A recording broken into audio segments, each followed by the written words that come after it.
Well, hello, everybody, and welcome to today's presentation where you're going to learn how you can get 10 new clients in 30 days.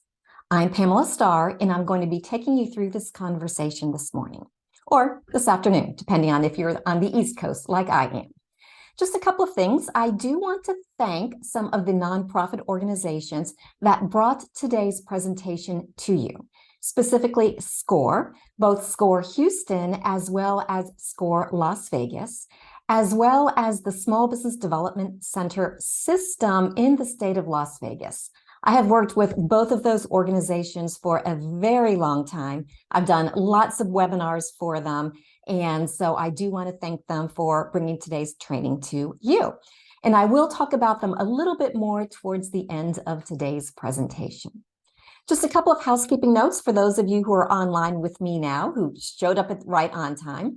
I am recording today's presentation, and everybody will get an email from me later on today that will have a link to the presentation. I will upload it to my YouTube channel, as well as a copy of my slides.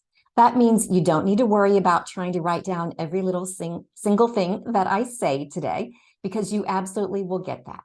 Be on the lookout for that email from me a little bit later on today. Just takes a little bit of time for the video to process. So again, for those of you who just joined us here in the last moment or two, my name is Pamela Starr, and I am a professional trainer and a small business marketing advocate. Some of you that are online with me here today may know me as a professional trainer for Grow with Google, and I absolutely am. I have done oodles of Google presentations for the 3 nonprofits that have brought today's training to you. But today, we're not here talking about Google because, like you, I also am a business owner, and my primary business helps different types of organizations grow their customer base. And that's why I'm here today. If you're interested in checking out my website, you can check that out at PamelaStarRonline.com. So why educational seminars? Why use that as a way to grow your client base? Inc.com kind of said it best, in my opinion. There is no better way to promote yourself than by getting in front of a group of people, both your existing clients and your potential clients, and speaking about a topic that you are an expert in. Folks, that is how I have grown my business since 2003. My very first marketing company that I had back then, I had 0 clients. I did have a coach, and my coach said to me, Pamela, you need to get out there, do presentations at local networking groups, at local sales meetings, and get yourself some new clients. And that's exactly what I did. I don't have any pictures from those days. You know, back in 2003, people weren't running around with their cell phone taking pictures every 5 minutes like we all are now. But that role, I actually had that company for 7 years before I sold it. That role helped me become a corporate employee of another company called Constant Contact, which may be one that some of you have heard of. Both SCORE and the Small Business Development Center use Constant Contact. In my role at Constant Contact, I was hired to travel throughout the southeastern United States and do educational presentations to teach small businesses how they could use Constant Contact to grow their business. I was there for 7 years, and then Constant Contact had some changes. They were bought, and a lot of things changed. And so in 2017, that's when I was recruited by Grow with Google to do what? Educational workshops and seminars to teach people just like you how you could use Google tools to grow your business. In, I guess it was 2019, back in the pre-COVID days, I was traveling for Google full-time. COVID hit, as we all know, and then all of a sudden I was no longer flying around the country for Google. Instead, I was doing webinars, helping people learn how they can grow their business. Now, I'm mentioning this to you simply because I have got a tremendous amount of experience doing educational workshops, seminars, and webinars, all with the main purpose of helping businesses just like you learn how to grow your business. In 2022, last year, I actually did 159 educational webinars. Now, you can't do that many if you are traveling around doing them in person, but that just tells you I've done this a lot. I have made all the mistakes, I have had all of the successes, and I've learned all of the lessons, which is why I'm doing today's presentation for you. The other thing that has happened to me since I have had all of this education and experience doing presentations, all with one goal in mind, to help businesses learn how they can grow their business, people have asked me to speak at a lot of different events. I've done for-profit presentations at for-profit big conferences. I've done radio interviews. I actually have done podcasts. What you see on the screen is the most recent podcast where I was a guest. And in the email that I send out to you, I'll send you all a link to that podcast as well. What that means is over the course of time, because I built my experience and reputation as somebody who did provide good educational content, all of a sudden, people wanted me everywhere. And when you start doing educational workshops, letting people know how you have resources that can help them improve their lives, the same thing's going to happen to you. People are absolutely going to want you to do more educational resources. Today's presentation that I'm doing for you, the webinar today, is based on an online coaching program that I have that is called 10 New Clients in 30 Days Guaranteed. I will mention that at the end of today's presentation, but just so you know, what I'm talking to you today are definitely the highlights of that full program that people actually pay for. So you're getting a great deal because I know today's webinar is something that you didn't have to pay for. It's a lot more fun for me to give people free education. So this is what we're going to cover in today's webinar. I'm going to start off talking about why do educational workshops to grow your specific type of business. Then I'm going to get into how do you actually get people to show up for your workshops? How do you fill the room, whether it's an in-person presentation or it's a webinar, just like we're doing here today. There are some strategies I'll share with you about how to get the right people at your presentation. Then we're going to talk about the presentation itself. Now, you may be thinking, well, why didn't you talk about that first? Isn't that the most important thing? And the presentation absolutely is important, but you need to know how to get people there. That needs to come first. So that way, when you do your presentation, you actually have people to speak to. So we'll talk about some of the most important things about your presentation. Then after that, I'm going to talk about how can you get more help. I know we only have an hour here today together. Chances are good you're going to have lots of questions, and I will be sure that you get some resources where you can get more help when you need that.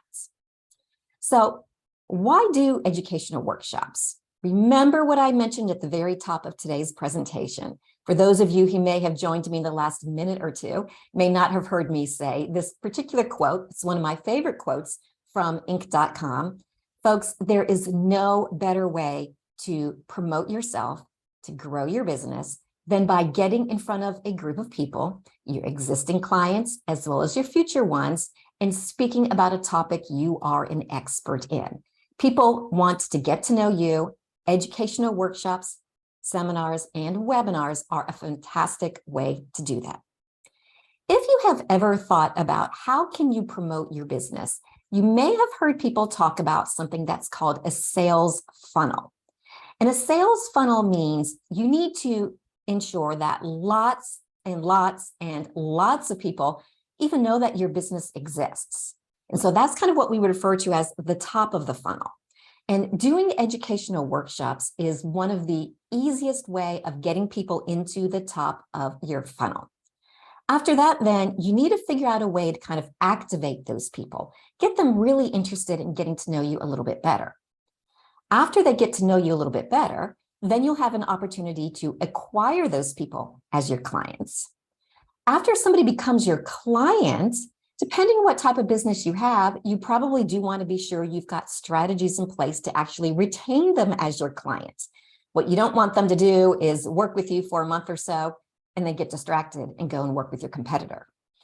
After that, you need to get referrals from those people. One of the easiest ways to grow your business is to get referrals from your loyal, happy customers. And all of that together is what results in the revenue for your business. Now, this diagram is shaped as a funnel because, of course, you need to put lots of people in the top of the funnel in order to kind of have people go through this process. And over the course of time, if you haven't thought about your sales funnel, you'll start to figure it out and you'll start to realize the numbers of people that you need to have in the top of your funnel to reach the goals that you have for your business.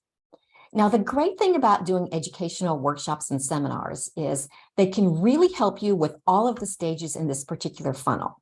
Now, the money comes to you in the acquisition stage, the retention stage, and the revenue stage. And that depends, of course, on the type of business that you have. But for most businesses, especially ones that are in the service-based industries, which is what today's presentation is about, that's where the actual money comes into your business. With educational workshops, they can definitely help you fill the top of the funnel by building awareness. They can help you activate those people and get them to take the next step with you. Educational workshops are a great way for you to close more business to acquire those clients. Doing educational workshops for your existing clients is a great retention tool. Also, great ways to get referrals, and ultimately, all of those will help you build more revenue. Now, I'm going to pause for just a second here. I know sometimes people in my presentations, especially small businesses, get a little bit uncomfortable when I talk about things like sales or closing a client. Folks, that is critical to your business. If you are not selling, you are not growing your business. If you are in a for-profit organization, you need to sell in order to generate revenue for your business. Now, I do know that we have a couple of nonprofits on the call here today. I took a good look at the registration information, saw there were some nonprofits. For you nonprofits, this will work exactly the same way for you because you still need to drive people to take some action with your nonprofit organization. So regardless of whether you're in the for-profit world or the nonprofit world, regardless of if you are a financial planner that is selling somebody really high-end services, or perhaps you're a bookkeeper and you're helping small businesses with their monthly bookkeeping, people need to know you, like you, and trust you before they're going to be ready to want to do business with you. We don't like to do business with strangers. You need to be sure that know, like, and trust happens in order for people to become your next best clients. This is critically important for people that are in what I think of as high trust businesses. These are businesses that generally deal with people's money.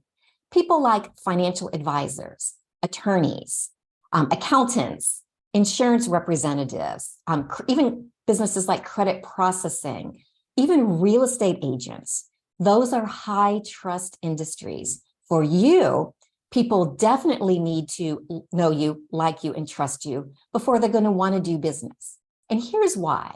The types of businesses that people in those industries have is confusing. The problem is when people don't really understand some of these things, like, getting an IRA or a brokerage account or, figuring out your taxes. When people get confused, they tend not to take any action. People sometimes don't really trust professionals in these highly personalized service businesses, like I'm mentioning. It's not that they don't trust you as an individual. It's just that because they don't know a lot about it, they get confused. And as I said, when people get confused about a subject, we tend to shut down, especially if it has something to do with money, because we don't want to make any mistakes when it comes to money. And so that's when you'll know somebody's confused if they start to say things like, well, I need to think about it, or I need to do a little bit more research, or this just isn't a good time because. It's not a good time because it's the end of summer and, kids are out of school. And so, this isn't a good time. Well, I tell you what, if somebody tells you it's not a good time because it's summer and the kids are out of school, that exact same person come September is going to tell you it's not a good time because our kids are back in school and they're super busy. When somebody tells you it's not a good time, that simply means they don't understand what's going on because they haven't had a good opportunity to be educated about the ways that you can help them improve their life. Or sometimes they just ghost you. And if you've ever had that situation, you know what it's like. You meet somebody, they act super interested, absolutely, call me. Then next thing you know, they're not answering their phone, they're not returning your phone calls, you email them, you text them, and you're like, wait a minute, this person was so interested when I met them, maybe at a networking event, now they're completely ghosting me. Doing educational workshops will help reduce a lot of that because people will have an opportunity to feel a little bit more comfortable with you and absolutely see that you are there not to rip them off, not to make money off of them, but you are there absolutely to help them improve their lives. Now, when it comes to educational opportunities, it is critical that you know that you are there, as I just said, not to sell people for 60 minutes, but to let people know how you can help them. So when it comes to doing educational opportunities, they give you a lot of instant credibility. You know, the video that I just showed for a moment ago has the woman with the microphone. I always kind of laugh a little bit and say, you know, she or he who has the microphone gets the respect. Now, just so you know, 9 times out of 10, when you're doing an educational workshop, certainly the ones that I'm talking about, you may not even have a microphone, but standing up in front of a group of people who have decided to invest their time visiting you, that gives you instant credibility. It doesn't matter how much or how little experience you have. You're the speaker. People just assume you know what you are talking about. You also get something that's referred to as social proof. If somebody goes into one of your educational workshops and they look around the room and they say, wow, you know, there's 30 other people here. You know, obviously this must be something important. This is, you know, I'm glad I'm here because lots of other people think that this is an important topic. You can also use educational workshops to get testimonials from the people in the room. This is something that I did quite a bit when I was doing full-time, face-to-face, in-person presentations. Oftentimes people will come up to you at the end of the presentation and say, do you know what, you know, Joe, this is great. I really appreciate what you had to say here. All that you need to do is say, do you know what? I really appreciate you saying that. I'm trying to build up the number of testimonials that I have. Do you mind if I just take a quick little video with my cell phone of you talking about that? In my experience, about 90% of people will say yes. Also in my experience, about half of those people who said yes, who just gushed about how wonderful you are, will kind of freeze up when all of a sudden they're looking at your camera. But the other half of people can oftentimes give you a really great testimonial. And then you can use that testimonial to let other people know how great your presentations could be for them. Doing educational workshops will definitely give you access to an interested audience. We, me, you, your future clients, we don't sign up to attend an in-person presentation or an online webinar if it's a topic we're not interested in. And so this is a great opportunity for you to get in front of a group of people who truly are interested in what it is you have to say. So now we're going to talk about, well, how do you actually get those people there? Now, I'm going to pause for just a minute here. I do want to let you all know, obviously, if you're watching today's presentation live on July 25th, I had to look at my calendar to see what day it was. If you have questions for me during today's live webinar, you are welcome to type your questions into the Q&A of today's Zoom. I have the chat open as well as the Q&A. I'm actually not looking at the chat. I have a couple of things that I will put into the chat from me to you. But if you do have a question for me while I'm talking, by all means, feel free to go ahead and put them into the Q&A. Just wanted to invite you all to do that. So how do you get people to actually show up for your presentations? This is something that over the last 20 years, because yes, I've been doing this since 2003, I've learned a lot about. So the first thing that you want to do, especially if you haven't done presentations like this before, or if it's been a while, is obviously you want to invite all of your contacts. And those can be your current clients. They can be your current prospects. Remember, as a prospect is somebody who knows about your business, but they haven't quite, signed an agreement with you yet. If you belong to some type of local networking group, absolutely ask everybody in your local networking group if they can come to your events. Ask your friends, ask your neighbors, and ask all of them to bring a friend with them. Now, again, chances are if you ask somebody to bring a friend, probably about a third of the people will bring a friend with them. But if you don't ask people to bring a friend, nobody will bring a friend with them because they won't be sure that they can. So that's something you definitely want to be sure. Ask everybody you know if they would like to attend your presentation. Now, if it's one of the first times you're doing a presentation like this, with your friends and your neighbors, even maybe the people, if you're in a local business networking group, you can be very honest with them and say, listen, this is the first time I'm doing this. It would mean so much for me if you could be there, because it would be nice if I have, a friendly audience of people there. You can even say to them, I want this to look like the room is full. And your friends and your family, they'll show up for you because they want to help you out. That way, when your prospects show up in the room, as I mentioned before, there's that social proof. They'll look around the room and say, wow, there are a lot of people here. I'm so glad I showed up. This is definitely an important event. So the next thing that you can think about when you're trying to fill the room for your presentations is to find a partner.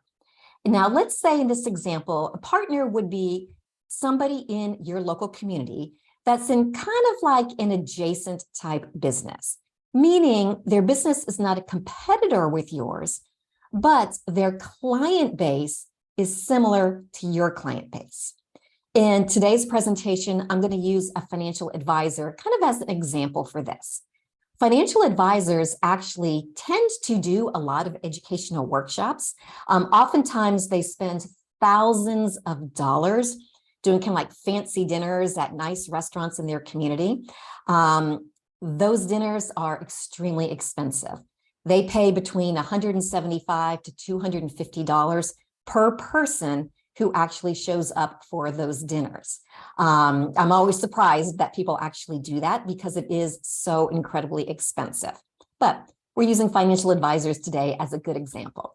So if somebody was a financial advisor, they could partner with a CPA because certified public accountants tend to have clients that have money that they need to manage.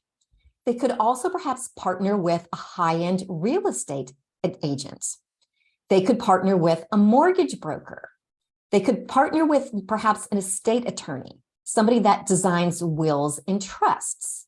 They could partner with perhaps a luxury car dealership. And you're thinking, what does that have to do with a financial advisor? What it has to do with all of these businesses, their clientele tend to have money. If you're a financial advisor, you probably don't want to get in front of a bunch of people who don't have any money.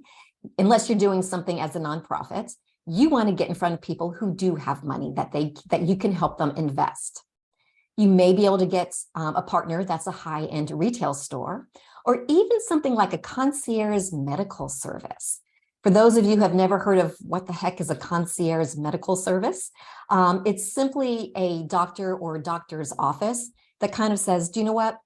We're not going to do 5-minute appointments with you for an extra fee on top of your insurance or what have you. We will actually spend an hour with you or something like that. So you totally can get all of your questions answered. Now, obviously, people that are short of cash are not going to pay extra on top of their insurance to get a concierge medical service. So that's why all of these examples are businesses that could be really great partners for somebody that is in a financial advisor role. Now, obviously, depending on what your business is, the types of partners that you might want to work with may be different. If you are perhaps a home landscaping engineer or lighting engineer, you may want to partner with home contractors, or you may want to partner with high-end lawn care companies or something along those lines. The next thing that you can do if you want to fill the room with people, if you've done your own presentations, you've invited everybody you know, perhaps you did do a presentation with a partner, that went well. You can also find a host organization. Now, I'm going to pause here for just a second. Deshawn gets the digital prize for being the first person to write a question into the Q&A. And Deshawn's question is, who would go with an event planner to partner with? Also, who would be a great partner with luxury business? So Deshawn, for your event planner, events kind of run the gamut of things. There are obviously weddings. That's kind of a whole nother model. But if you're doing corporate events, in which case then you might want to partner with payroll companies, or you might want to partner with office supply companies. Anybody that touches those same type of corporate clients that you might, those would be good types of organizations to partner with. Also, sometimes kind of quasi-social organizations, and I'll get to that in just a moment. Those may be good organizations for an event planner to partner with. Okay, now I see some questions are coming in here. Andrew says, I'm a muralist looking for corporate America clients. Who do I partner up with to get those into those corporate offices to paint up their walls with my artwork? Okay, so if you want to get into corporate America, again, you do want to connect with businesses that already have ties into corporate America. They could be places like payroll processing, like I just mentioned for Deshawn. But since you're a little bit more interested in the aesthetics, there are absolutely organizations that, I'm trying to remember what the name of the industry is. They're basically organizations for the people that are responsible of facilities, that are responsible for corporate facilities. And the person at corporations that is responsible for their facilities, they're responsible for everything from the janitorial service to the interior design. And that actually, Andrew, falls in really nicely with what we're talking about here on this slide, which is finding a host organization. All right, Adriana, I see your question. So if you partner with another business, does that mean you would present and they would also present? I will get into that in just a minute. All right, Sharon, I see you putting questions to the Q&A also. I'll get to those questions here in a moment. As you can see, and I'm going to talk about this in a second here, once you start answering questions, that's when lots of people ask you questions. So now though, remember, we're still talking about how to fill the room for your educational workshop. And we talked about working with a partner, which is another business, and you both are trying to reach the same type of audience. Now we're going to talk about how to find a host organization. Now, as I mentioned before, when I first started, last year in 2022, I did 159 educational webinars. Literally every single one of those webinars was hosted by some type of other organization. I did not host any of them all by myself. So what you can do is look through different online places and find out what organizations are already doing events. And I mentioned just a couple of minutes ago when I was answering Andrew's question about facilities. Facilities that's an actual profession. Oftentimes there'll be like director of facilities at a big corporate office that may need, they might want murals of perhaps their clients or their customer base painted in the lobby, which would be fantastic. Oftentimes there are local organizations for associations you can reach out to and let them know, hey, I'm available to do a particular type of presentation. So how do you find those? You can absolutely do searches online, go to Eventbrite or go to your local community's online calendar and see what type of business events are out there. That will let you know what types of organizations already do educational workshops and they invite people to those presentations. Definitely check those online listings. Some general categories of organizations that tend to do a lot of educational workshops are chambers of commerce. Hopefully, if you have a local business where you are looking for clients in your local community, hopefully you are a member of your Chamber of Commerce. I'm not going to get into the virtues of chambers in this presentation. That's a whole different topic, but they tend to do a lot of educational presentations. Service organizations, those are places like Rotary, Kiwanis, and that type of thing. They oftentimes will have weekly or monthly meetings where they allow guest speakers. Now, in my experience, granted, it has been a while since I've worked with any of these, you may not be able to go into a local Rotary chapter and do an hour-long presentation, but you may be able to do a quick little 10-minute talk about how you help people in the community. Business networking groups, they are all over the country. Some of them are free networking groups. Some of them you actually pay for, like BNI, Business, forget what the N stands for, Business National or Business Network International. That's a for-profit networking group. All of these organizations have opportunities for people to speak in front of their members. Alumni associations, college and high school alumni associations oftentimes have educational workshops for their members. Alumni associations are great if perhaps you help people in their personal life. Some of the sororities and fraternities also have kind of alumni versions. Some of the traditionally Black sororities and fraternities do a big push on trying to educate people in their local communities. And so they do a great job. I have spoken a number of times at these types of organizations. Schools, sometimes public schools, sometimes private schools will also have educational workshops. When my son was, well, he was probably in about third grade. It must have been back in 2003, because that would have been the time where I actually had the freedom to go. His school did a presentation for the kids as well as parents, and it was all about child safety. Who was the speaker at that presentation? I know it sounds creepy. It was actually a local funeral home. And her talk was about child safety. And, she's like, parents, just so you know, I don't want to see your child in my business.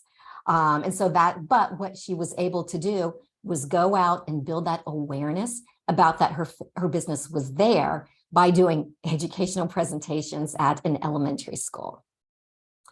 There are also community centers that oftentimes will have educational presentations. And those are things like YMCA, JCCs. If there's a community center that's run by your local city or county, oftentimes they will have presentations or workshops or seminars. Those tend to be a little bit less business focused, unless there happens to be a business group that's part of that. So those oftentimes can be great presentations if the way that you help people is with their personal life rather than their business life. Regardless of how you do your presentation or your event, whether it's your own event where you're inviting everybody, or you partnered with another business owner and together you're inviting people, or you found a host organization to promote your event to their members, there are some really smart registration strategies that I want to talk about here. Because your number one goal, or keep in mind, it can be hard to get somebody to whip out their credit card right there on the spot at the end of your presentation. Now, I have done that in different situations, but remember, the idea of doing an educational presentation is to get people to know you, like you, and trust you, so that way then they choose to become your client. If you're selling a commodity, like bulb or highlighters, sure, somebody will whip out that credit card and buy that from you. But if you're selling something that's a little bit more complicated, or something that you need to explain, or maybe something that's customized for each individual client, like the murals in corporate offices, you're not going to be able to sell somebody right there on the spot at the end of your presentation. So you do want to be sure that you are being smart about how you do the registration for your events. Always do registration in advance.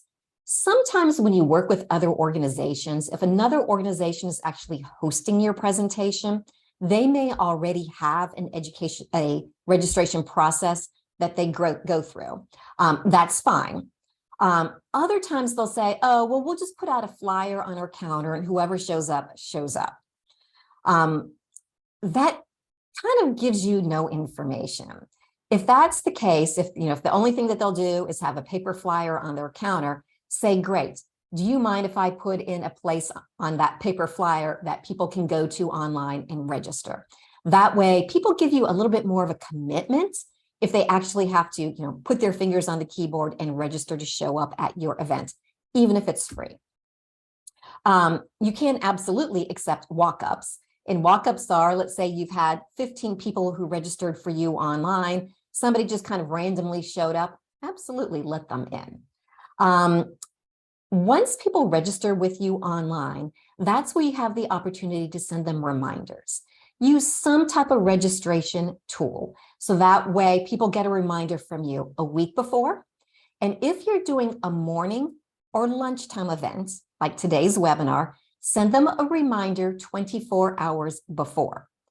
If you're doing an evening event, send them that reminder that morning. Now, this is something that on occasion, I kind of go head to head with some event organizers. And they'll say, oh, we send the reminders out, 3 or 4 days in advance. That way people, book it on their calendar. 3 or 4 days in advance, fine, that's great. But you want that last minute reminder simply because it doesn't matter if it's on somebody's calendar or not, we all forget to show up sometimes, or we get distracted. In my personal experience, if you're doing a nationwide webinar like today's is, we've got people from all around the country, noon Eastern time, assuming you have people from the East Coast, is typically the best time. That way you're good for all time zones. If you're doing an in-person presentation, in my personal experience with the types of people that I've done presentations for, I find 9 a.m. is the best time to do that. And that's simply because people get up, they have their coffee, they get in their car, they drive to your event. What you don't want to do is get trapped in the lunchtime presentation. You don't want people to get up, have their coffee, go to work, or take the kids to school and get all distracted with the chaos of the morning and then say, do you know what? I don't have time to drive to that presentation. I'm just not going to worry about it. So for face-to-face presentations, if it's a business presentation, 9 a.m. is definitely the time you want to be. Now, if you're talking to people in their personal life, in which case then you may want to do an evening presentation or a Saturday presentation. But regardless of when you do it, definitely be sure you send that reminder out at least 24 hours in advance, if not less than that. If people want to bring guests, most of the time you're going to say, absolutely, bring your guests. Have your guests register as well. Sometimes there are registration tools that you can use where one person will register and then they'll have the opportunity to bring 5 guests, but you have absolutely no idea who those 5 guests are. Those 5 guests won't get a reminder email from you. Simply say in your registration form, if you'd like to bring a guest, we would love to get to know your friends too. Please forward the registration link to your guests. That way the guest will have to go ahead and register. They'll get those reminder emails and they'll be more likely to actually show up. So, do you charge for your events or do you not charge for your events? It depends. If you only want to talk to people who are really, really committed to what it is that you have for them, you may want to charge. In my experience for free events, anticipate that half the people that register for a free event, if it's a face-to-face event, will not show up. For online events, what I find is typically anywhere between 60 and 70% of the people that register for online events will not show up. Now, don't be disheartened by that. Just know if you want 10 people in the room physically, you need to aim on having 20 people actually register. If you charge for the event, even if it's a nominal fee, you will get less registrations but chances are good, more people will actually show up. What I would encourage you to do is kind of maybe try it both ways and see what helps you get the right people showing up at your particular events that you're doing. In any regard, doing that registration is critical. At best or at worst, that way at least people get a reminder. At best, that way you have their contact information and you can follow up with them after your presentation is over. So let's talk about that presentation now. I know I've just spent 40 minutes talking about kind of the behind the scenes things, but as I mentioned before, if you don't have people who show up for your presentation, there's no point in worrying about what the presentation is going to be all about. So there are a lot of different formats you can use for a presentation. And this gets into the question that Adriana asked. Adriana's question is, so if you partner with another business, does that mean you would present and they would also present? And the answer, Adriana, is it depends. Depends on how you and that other person decide to do it. You can do a solo presenter like me. Generally, when I do my presentations, it's just me talking to all of you. Sometimes you can do a presentation where one person is the host, kind of welcoming everybody, talking a little bit about the housekeeping, but then somebody else is kind of the presenter. The host will introduce the presenter. Sometimes when I work with my clients that I do coaching for, my paid clients that pay me for coaching, I will act as the host for them. I'll actually travel to their event, act as the host. They like that because then I kind of can, be sure that everything's under control. If you're doing an in-person presentation, sometimes even on an online presentation, it can be a little bit tricky if you don't have the experience, trying to be sure everything's set up properly. You're trying to do your presentation while you're also trying to navigate the back end. So having a host, having somebody be the host and you do the presentation, that can work out really well. You can do a panel discussion. Sometimes I'll talk to people and they'll say, I don't know what I could possibly say for an hour. I'm really uncomfortable with public speaking. If you do a panel discussion, you can have maybe 2 or 3 or 4 other people who are all experts in some version of what you're talking about. And they're kind of doing some of the heavy lifting for you. Sometimes you could be the host of the panel discussion. Let them do all the talking, but you still get the credit for bringing everybody together. And going back to Adriana's question here, you could have co-presenters where you talk about something for 30 minutes. The other person talks about their topic for 30 minutes. That works well. Sometimes if it's the first or the second time that you're partnering with somebody, or you could do kind of where you're kind of co-mingling your presentation. I talk a little bit about this. The other person kind of supports what I've just talked about, maybe brings up a new topic. I support the new topic, and it's a little bit of a back and forth. That can get a little bit tricky if it's not somebody that you have a really good working relationship with. When I was traveling full-time for Google, one of the other trainers on the Google team, there was only about 10 of us.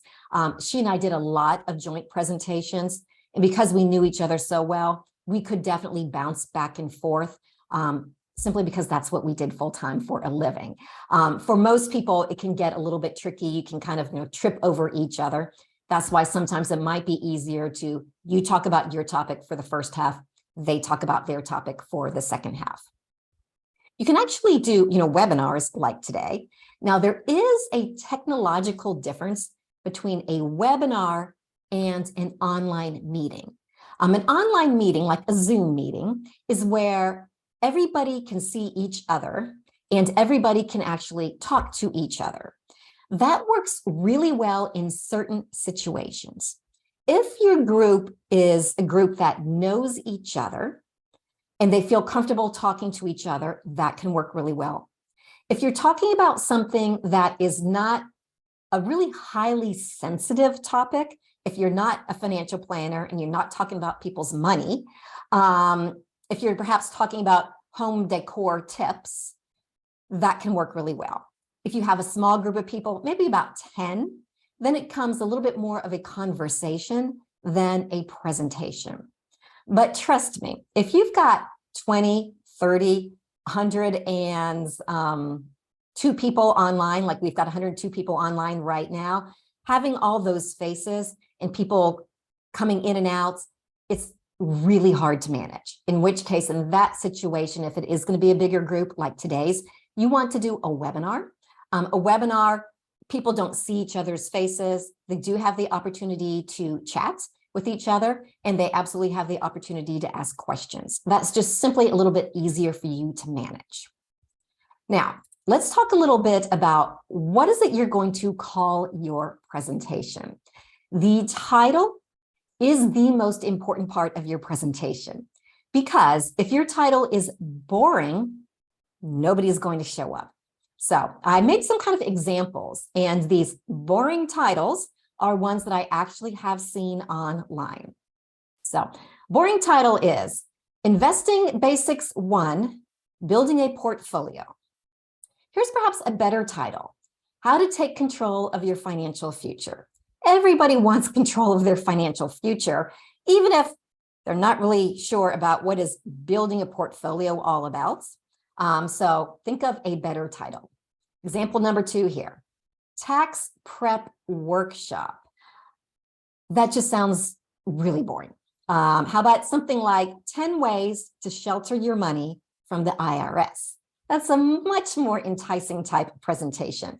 The content can actually be pretty much the same, but the title is what is going to spark people's curiosity and encourage them to register for your events. Life insurance options. Now, the better title that I created for this, I'm going to pause for just a moment. There are some people that are in highly regulated industries, meaning you can and cannot make certain types of promises. So if you are in life insurance and I show you this better title, don't flip out on me if you're going to say, wait, no, I can't say that. It's just an example. But a better title could be 3 foolproof ways to safeguard your child's future. So much more interesting than learning about life insurance. Home buying workshop. This is something for those of you that are in the real estate world may want to consider doing. Home buying workshop, don't know what that's all about, but it doesn't sound very interesting. How about how to buy the house of your dreams before the end of the year? Now, that last title that I put in for all of you, regardless of what your presentation is all about, think about putting in some type of time frame, because what you don't want to do is have people think, oh, this is great, too busy to go now, hopefully they'll do it again. You want people to show up now. So if you're offering people how to help them before the end of the year, they're going to say, wait a minute, it's July, the end of the year is coming, I better go to that if I want to buy a home this particular year. So those are just some different examples of titles that are going to capture people's attention and make them want to show up for your presentations. One of the Google presentations that I do a lot is called Reach Customers Online with Google. Everybody wants to know how to do that.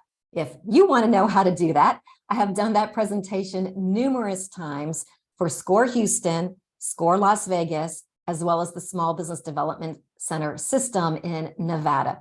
Look through their archives for that presentation, or definitely be on the lookout for the next time I do that presentation with those host organizations. So now that you've got your title, what do you actually say in the presentation? You may be thinking, well, I don't know what to say. Or maybe you get stage fright. Maybe you're not comfortable with public speaking.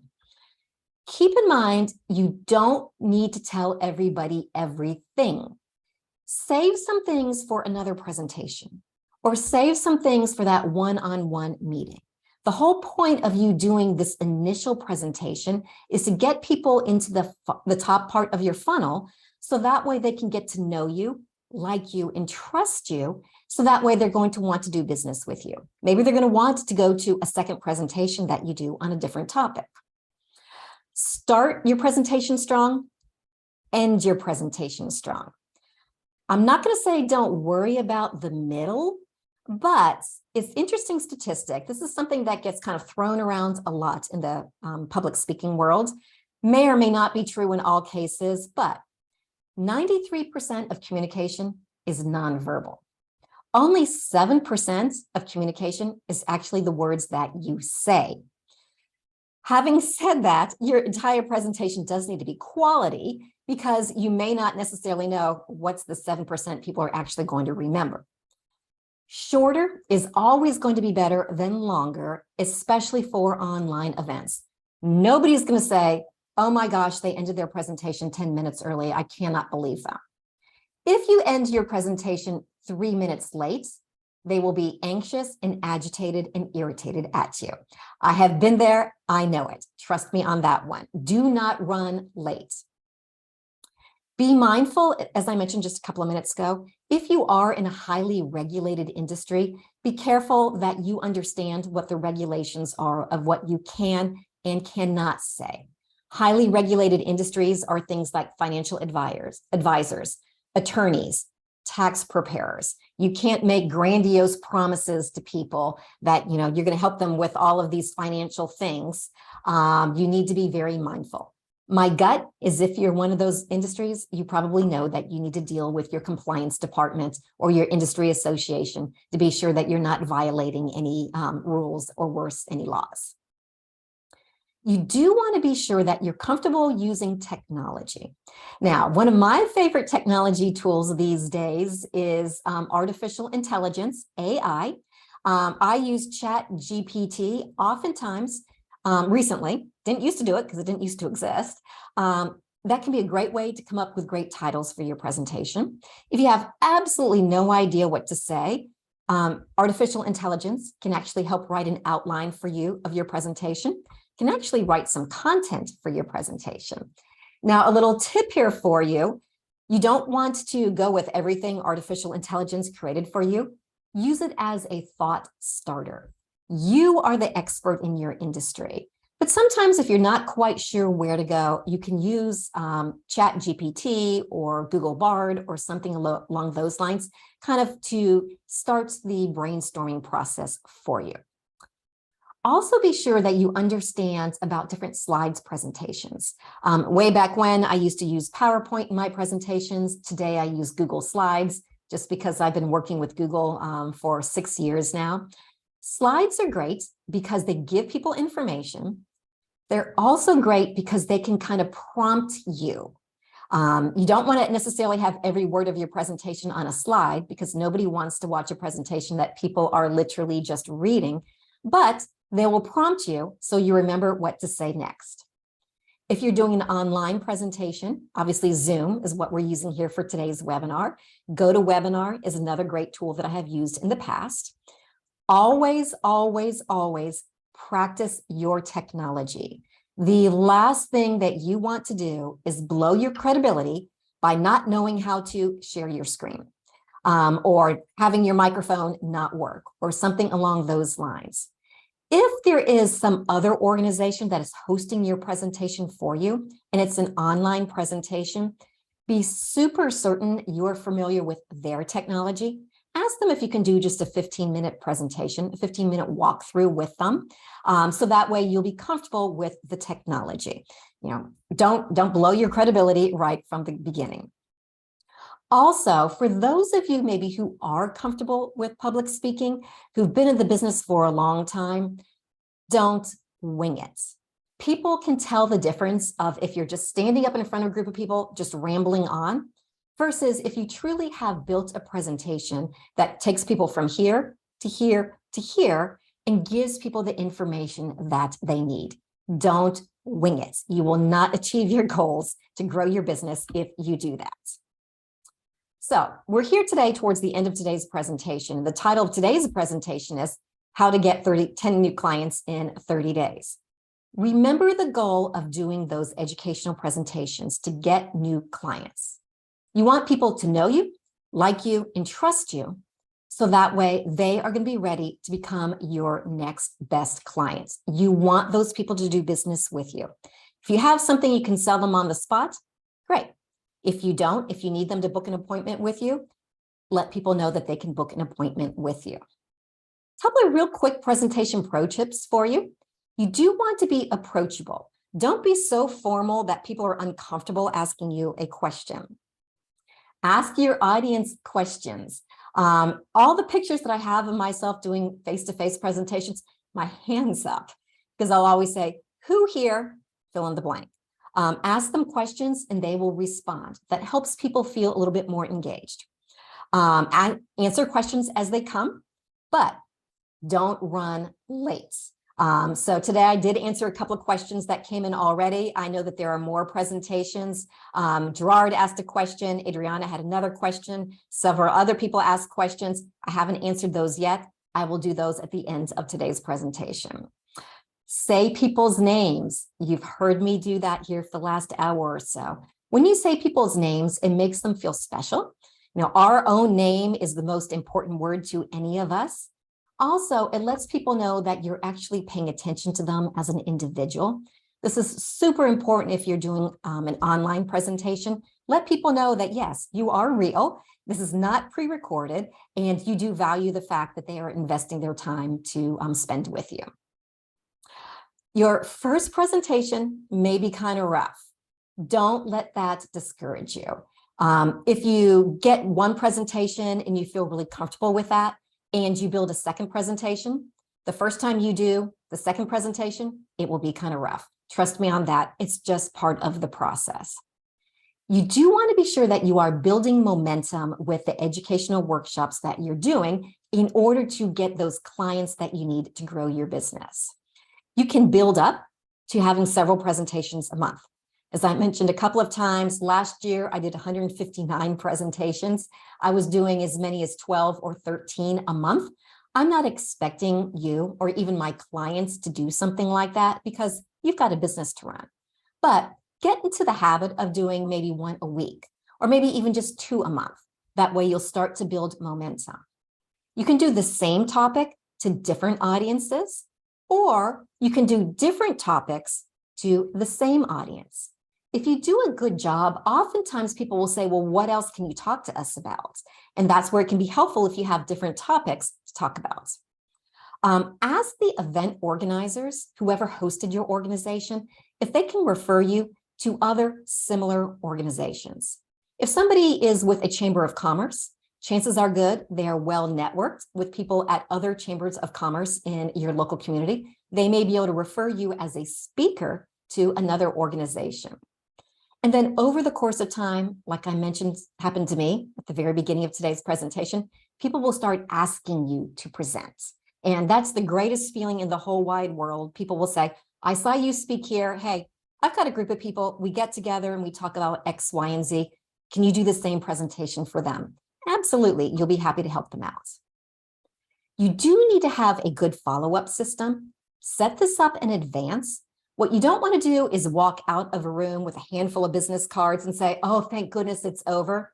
The next thing you know, well, it's Friday afternoon and you'll get to it on Monday. Then, you're busy on Monday. Next thing you know, it's 2 months later and you have never followed up with those people. Be sure you have that set up in advance. That way it'll be easy for you to implement. Know your numbers. I mentioned before that when I do in-person presentations, if they're free, 50% no-show rate. When I do webinars, I have a 60 to 70% no-show rate. That will help you as you grow your business. You'll need to know how many people do you need to present to in order to get those 10 new clients that you want. And also, you'll also figure out when do people kind of drop out of what we call our lead nurture program. Basically, when will they drop out of your sales funnel? That can help you understand if perhaps there's something that you need to get a little bit better at. If that's the case, you can figure out how you can actually go ahead and improve that. Remember that sales funnel that I talked about at the beginning? This is one of the things I spend a lot of time with the people who I work with as coaching clients, helping them understand the different steps of the sales funnel between doing an educational presentation and actually getting that new client. The money comes in the acquisition, retention, and revenue areas. But doing educational presentations reaches people in the awareness, activation, and all the way through down until that's where the revenue comes for your particular business. Do your presentations over and over again. You'll get better at it. Success is driven by volume. It's not driven by doing it once, going, oh, nobody liked it, I'll never do that again. You need to have volume doing educational presentations in order to get the clients. Your presentations will get better. You'll have more opportunities to speak. You'll get more referrals and you absolutely will get more clients. Now, I see that I am right at the end of our hour here together. For those of you that want to hang on with me for just a couple of more minutes, I've got just a few more slides about how you can get more help. And then for those of you that need to drop off, don't forget you'll get a copy of the recording. For those of you that have questions, I will spend a couple of minutes at the end answering people's questions live. So check with your industry association. Many associations have got pre-written presentations that you can use. Again, be mindful if you're in one of those highly regulated industries. Network with your peers in your industry to see how they do presentations. Register for online events for people in other parts of the country in your industry. See what they're doing. See if you can do it better. We call that research and development. If you have a corporate office, oftentimes real estate agents or financial advisors have kind of a governing body. They may have pre-written presentations for you. The thing there to keep in mind is, did the person who actually wrote the presentation, do they have experience actually delivering presentations? That is one of the things that I struggled with quite a bit when I was speaking for Constant Contact, as well as speaking for Google, especially when I was speaking for Google at the beginning. Somebody who didn't actually ever wrote presentations. It's a whole lot different when you're actually speaking, when you're writing a presentation. Always model yourself after people who are successful. Oftentimes, I know sometimes you'll partner with somebody who's also just getting started developing their business, and you'll say, let's work together, which is great, but you're much better off kind of shadowing somebody in your industry who has experience doing what it is that you want to do. Learn from somebody who's seen everything. You can find a mentor or a coach, absolutely. As I said, shadow somebody who's more successful in your particular organization. Today's presentation was brought to you by SCORE in the Small Business Development Center in Nevada. Both of those organizations are nonprofit organizations that offer free help for you, free one-on-one help. With SCORE, you can get a SCORE mentor to work with you. With the SBDC, the Small Business Development Center, you can get an advisor to work with you. I've got the links to the websites for those three organizations. Again, you'll get a copy of all of the slides a little bit later on today. Some people work with me. Now, just so you know, the SCORE, SBDCs, their mentoring and advising is absolutely free to you. When people work with me, sadly, I do not have the opportunity to be a nonprofit. I do charge my coaching clients. However, sometimes people will say to me, Pamela, you've done it all. Can you help me be successful too? In which case, then I'll be happy to work with people if that's something that makes sense for their business.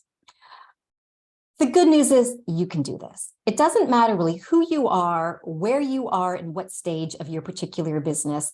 Lots of people have tremendous success delivering educational workshops, seminars, and webinars to grow their business.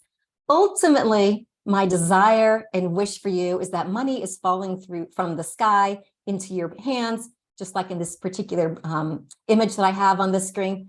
Typically doesn't work quite that way. I've never yet seen money fall from the sky, but that would be my wish for you, that would absolutely happen. If you do want my help, let's absolutely talk. I've got a quick little form that you are welcome to fill out if you want to schedule a 15-minute telephone conversation for free with me. I will put that link in the chat. For those of you that are watching a recording of today's presentation, you can either scan the QR code that's on the screen, or you can go to my website, which is pamelastarronline.com/discovery call. And then there's just a quick little form to fill out.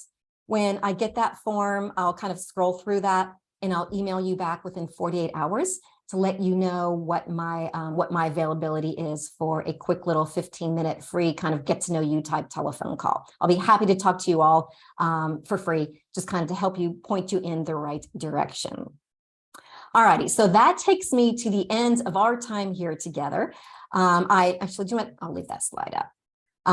Thank you to SCORE Houston, SCORE Las Vegas, and the Small Business Development Center in Nevada for bringing today's presentation to you. We had, where did I write it down? We had 263 people actually registered. A little over 100 people showed up. So that's right on track with what I normally see in my presentations. What I'll do now is I will absolutely hang on for however long it takes. I'll answer questions that have kind of piled up in the Zoom Q&A. If you need to drop off, don't forget to be on the lookout for the email that will come to you a little bit later on today with a copy of the recording, as well as with my slides. All right, so questions here that I have not gotten answers for yet. All right, Sharon says, how about partners for a solar company? So Sharon, if you're talking about like solar panels on roofs, perhaps homeowners associations, perhaps landscape lighting companies, perhaps pool contractors, anybody that deals with homeowners, where homeowners are spending a lot of money. Solar panels, it's an investment for people. So if that's what you're talking about, Sharon, I would say absolutely reach out to other organizations that are already working with homeowners who are in the process of spending money. All right, Gerard says, face-to-face depends on your audience. I work with seniors. Okay, Gerard's talking about the time. I work with seniors and 10 to 2 is the best time for them and for me. Their attendance is much lower for an evening event because of traffic. Gerard, absolutely. Kind of for everybody, I have found in general, evening events tend to have lower attendance simply because traffic, as Gerard said, we're tired at the end of the day. We're mentally burnt out at the end of the day. However, in some particular situations, that might be right. Adriana says, if you partner with a company, would you charge? It all depends. Charging will help get people to actually show up. It will mean that you'll have fewer registrations, but they might be the right people who register. So that would be a conversation to have with that partner to see if maybe you do want to charge, how are you going to split the fee, or how is that going to work? Charging for your event, keep in mind, you're not charging to generate cash for your business. Sometimes people will charge if perhaps it's an in-person event and they're having coffee and donuts or something like that. And you're just kind of charging to cover the cost of something like that. Don't think of the fee as like a revenue generator for your business. That is not the point of charging for an educational workshop designed to help you get new clients. Deshawn says, is permission to dream a good title? I love that. I love the word dream and I love the word permission. What I would say, Deshawn, is maybe get a little bit more specific. Let me see if I can, I know you asked a question before. Oh, she's talking about an event plan. She's an event planner. I would say something like, if you're talking about weddings, permission to dream for, or have the dream of your dream wedding. Get really specific about that. But I love that phrase. Eve says, how to deal with people who are aggressive and want to show they know more than you. They will keep asking questions to put you down, or they will keep interrupting. All right, Eve, and for everybody out there, there is something that's called audience management. And this happens to me when I do in-person presentations. Just a little bit of backstory on me, who I am. I'm 5'3". I am a small person, and I'm a female. And there have been many, many times where somebody wants to demonstrate how much smarter they are about the topic than I am. What I have found, Eve, is that there's a couple of different ways you can handle that. What I love to do is welcome them, encourage them. Thank you so much for bringing up that point. You know what? Absolutely. I totally agree with you. And that takes me right into my next comment. There have been a couple of times where people interrupt me so many times, sometimes because they want to show how smart they are, other times just because they're really enthusiastic. I've had to say things like, do you know what?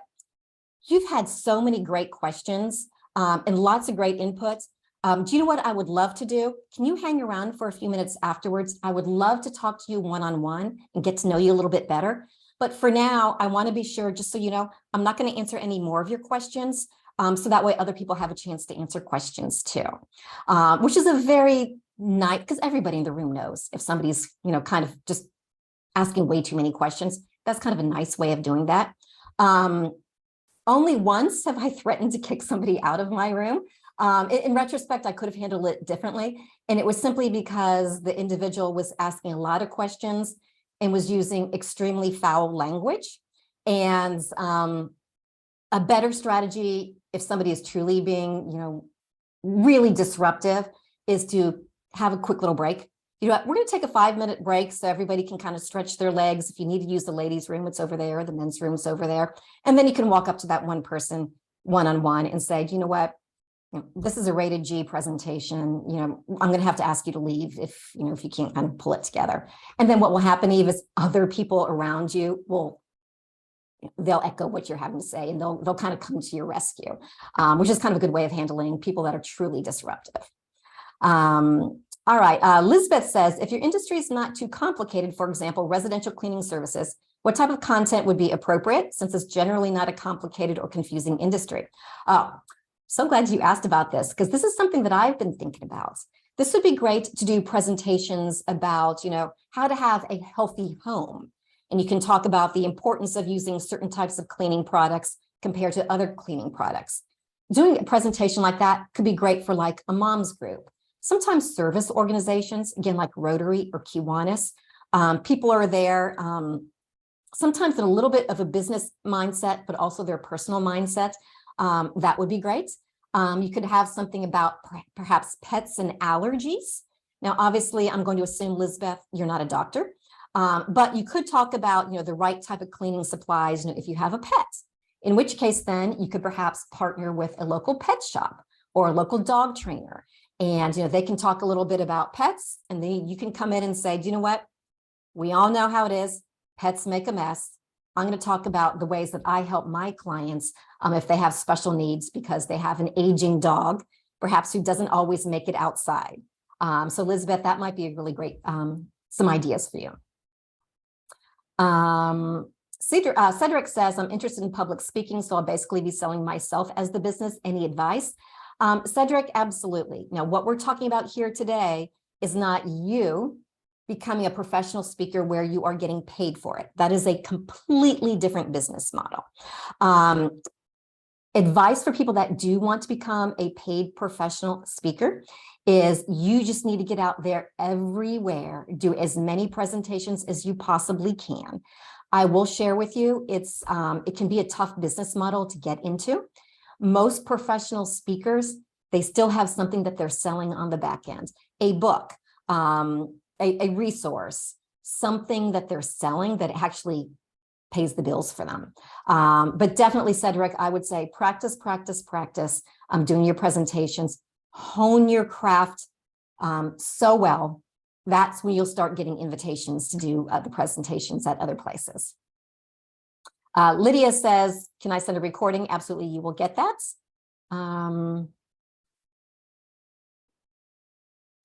Jack says, we are wholesale compliance. I'm assuming you're saying compliance. Do I cover this part? Jack, if you can get a little bit, I'm not sure what you mean by that. If you can get a little bit more specific, that would be helpful. Let's see, next question. Hi, Pam. How about our company who offers outsourced workers? What would be the best organizations for us to work with? It depends on who your ideal clients for those outsourced workers are. Are they contractors? In which case there's like the Home Builders Association. That could be great to get in front of them. If you're talking about outsourced office workers, you might want to get into, there are associations, as I mentioned earlier, there's a Facilities Managers Association. There are other associations like the American Marketing Association that tend to attract corporate type employees.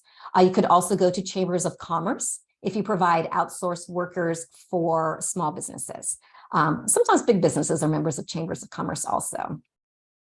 Tennille says, need some ideas for a notary business, just getting started and no experience. All right, notarizing, that's a great topic. People need notaries for all kinds of reasons. Notaries can actually marry people.